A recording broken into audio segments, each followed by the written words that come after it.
Hello everyone, welcome back to my channel. আজি আমি বনাম সৰিয়হৰ দিয়া মাছৰ আঞ্জা।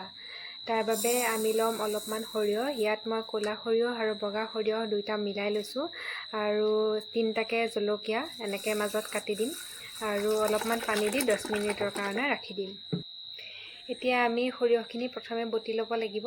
সেই কাৰণে মিক্সিত এইদৰে বাটি যোনখিনি পানীত তিয়াইছিলোঁ সেইখিনি পানীকে দি দিছোঁ লগত জলকীয়া লগত আৰু কেইটুকুৰামান আদা এইদৰে অলপমান সৰুকৈ কাটিও লগত দি দিম আৰু ধুনীয়াকৈ মিক্সিত এটা একদম ফাইন পেষ্ট বনাই ল'ম।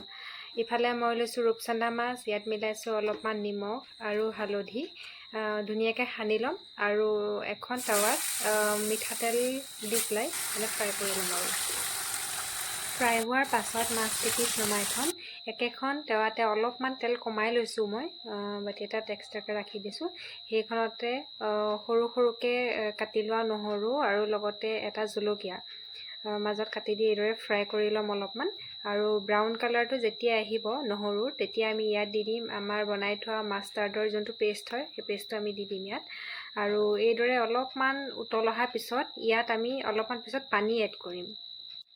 এয়া আমি গৰম পানী এড কৰিলোঁ আৰু 2 মিনিটমান ৰৈ এইদৰে আৰু এবাৰ উতল অহাৰ পাছত ইয়াত আমি আমাৰ ফ্ৰাই কৰি থোৱা মাছ কেইপিচ দি দিম আৰু প্ৰায় 10 মিনিটৰ পিছত হৈ গ'ল আৰু আমাৰ সৰিয়হ দিয়া মাছৰ আঞ্জা।